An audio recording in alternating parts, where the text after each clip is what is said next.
Përshëndetje nxënës. Mirë se erdhet në e-klasa. Do të vazhdojmë përsëri me mësimin nga shtëpia. Unë jam mësuesja Nora Zhuta Sela, mësimdhënëse në shkollën fillore Zinihani Velesht Strug. Bashkë do të jemi me nxënësit e klasave të dyta në lëndën Shkencat Natyrore. Tema: drita dhe errësira. Nisja mësimore që së bashku do ta punojmë sot është burimet e dritës. Çfarë do të mësojmë?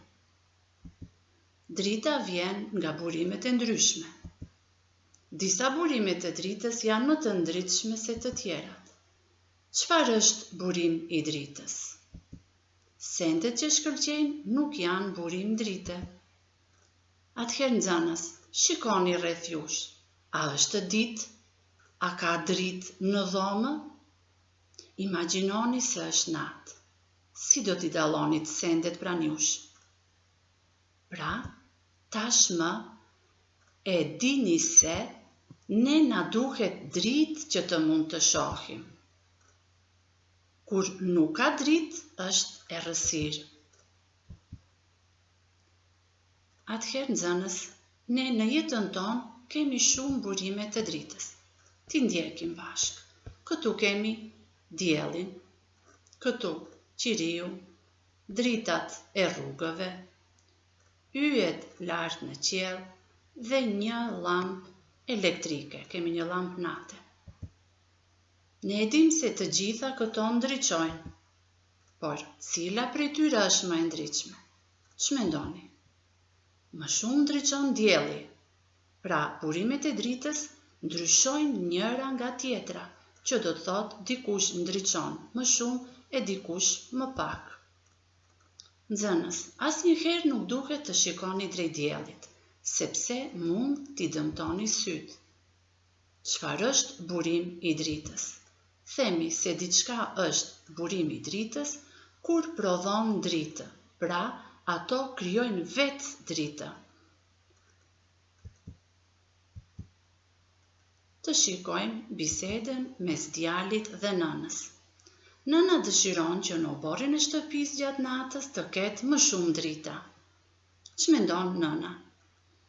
Këto pasqyra shkëlqyese dhe topat e qelçit do ta ndriçojnë mirë rrugën.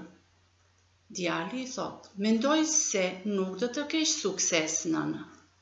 Ato vetëm e reflektojnë dritën, nuk janë burim drite." Cili ka të drejtë? Pse? Ç'mendoni ju nxënës? Të drejtë ka djali, sepse gjërat shkëlqyese nuk krijojnë dritë, por ato e reflektojnë dritën. Gjërat që shkëlqejnë nuk janë burim i dritës. Atyre u nevojitet burim drite që të shkëlqejnë. Për shembull, fundi një konserve është i rrumbullakët, shkëlqen dhe duket si pasqyrë pasi e reflekton dritën, por nuk kryen funksionin e pasqyrës. Tjetër janë edhe jelekët apo veshjet e policëve. Ata e reflektojnë dritën dhe japin shkëlqim në errësirë. Të shikojmë, këtu kemi biçikletë. Pse në biçikletë përpara ka dritë, ndërsa pas ka të ashtu quajturat sy mace? Sepse drita përpara na vjen në ndihmë që të shikojmë rrugën në errësirë, ndërsa sytë e macës e reflektojnë dritën dhe shërbejnë që të na shikojnë të tjerët që vinë pas. Çka mësova? Kësaj ore mësova se drita vjen nga burimet e ndryshme. Mësova se çka janë burimet e dritës dhe se disa ndriçojnë më shumë e disa më pak. Po ashtu mësova se gjërat që shkëlqejnë nuk janë burim i dritës, por ato vetëm e reflektojnë në dritën. Për detyrë shtëpie nxënës, në fletores e punës duhet të rrethoni burimet e dritës. Tjetër, vizatoni disa burime të dritës duke i radhitur ato nga ajo që ndriçon më shumë deri te ajo që ndriçon më pak. Faleminderit nxënës dhe deri në orën e ardhshme, miru takofshim.